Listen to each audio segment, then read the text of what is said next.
Oke, halo semuanya. Sebelumnya izin memperkenalkan diri. Nama saya John Wilkin Christopher Ninggalan dengan NPM 117021124.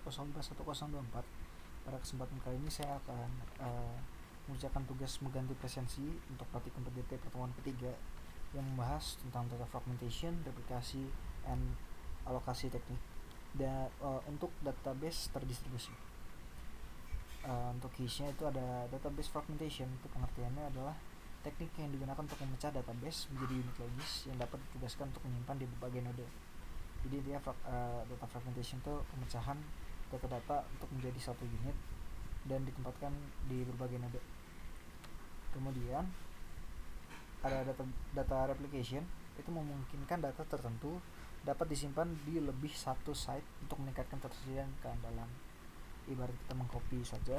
Kemudian untuk data allocation itu proses penyimpanan di berbagai nodenya. Kemudian di sini kita akan lanjut untuk fragmentasi, adalah sebuah proses pemetaan database di mana database dikelompokkan berdasarkan kolom dan baris yang kemudian disimpan dalam site atau unit komputer yang berbeda dalam suatu jaringan data, sehingga memungkinkan untuk pengambilan keputusan terhadap data yang telah dibagi. Di sini ada tujuan untuk fragmentasi sendiri, yaitu untuk menekankan jumlah redundansi atau pengulangan data sehingga dapat lebih optimal. Kemudian ada perubahan data seperti penyisipan, penghapusan, pengubahan terjadi pada data tertentu. Dan kemudian itu ada struktur data yang mudah dipahami dan dikembangkan karena sudah dipecah-pecah, dan juga untuk mengelompokkan data. Di fragmentasi itu ada dua jenis, yaitu ada tiga jenis, yaitu yang pertama ada horizontal. Fragmentasi horizontal terdiri dari tuple dari fragmentasi global yang kemudian dipecah-pecah atau disekat menjadi beberapa subset. Misalnya di sini ada contohnya nih, atributnya ada NIM, nama mahasiswa, kode MK, MT kuliah, nilai akhir, dan grade. Di sini kita proses dan dipecah-pecah menjadi tiga view yang baru. Itu ada berdasarkan mata kuliahnya, sistem basis data dijadikan satu, perencanaan sistem dijadi satu, dan juga visual basic dijadi satu. Ini merupakan contoh dari fragmentasi horizontal. Selanjutnya ada fragmentasi vertikal, fragmentasi yang akan mengelompokkan atribut-atribut dari fragmentasi yang tersedia menjadi beberapa grup. Langsung ke contoh saja. Misalnya di sini ada NIM, nama mahasiswa, kode MK sama seperti tadi, namun ada tambahan tuple ID. Tuple ID ini berfungsi sebagai row ID-nya dari entitas ini. Di sini kita pecah secara vertikal. Itu untuk yang pertama itu ada NIM, mahasiswa, mata kuliah, nilai akhir, grade, tuple ID. Dan selanjutnya itu ada NIM, kode MK, nilai akhir, grade, dan tuple ID.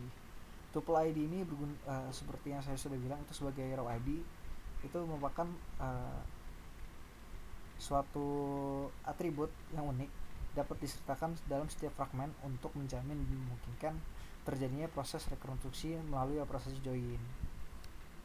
Mungkin untuk fragmentasi vertikal begitu. Kemudian selanjutnya ada fragmentasi campuran. Sederhananya ini merupakan gabungan dari fragmentasi horizontal dan juga vertikal. Kita contoh yang tadi itu di horizontal kita ambil NIM, nama mahasiswa, mata kuliah, nilai akhir, dan grade. Kemudian kita kelompokkan berdasarkan mata kuliahnya, sistem basis data. Namun untuk di vertikalnya kita tambahkan untuk tuple ID-nya untuk masing-masing dari datanya. Kemudian selanjutnya akan membahas tentang replikasi. Replikasi adalah suatu teknik untuk melakukan copy dan pendistribusian data dan objek-objek database dari satu database ke database yang lain. Lokasinya terpisah secara fisik. Dengan menggunakan teknik replikasi ini, data dapat didistribusikan ke lokasi yang berbeda melalui koneksi jaringan lokal maupun internet. Jadi replikasi ini ibarat kita mengcopy database A ke database B, dan letak database A dan database B ini terpisah, tapi kita bisa mengakses untuk data yang sama begitu. Mungkin sekian untuk penjelasan tentang pertemuan ketiga praktikum PDT yang tentang data fragmentation, replikasi, dan alokasi teknik. Mohon maaf apabila ada kesalahan dalam ucapan. Terima kasih.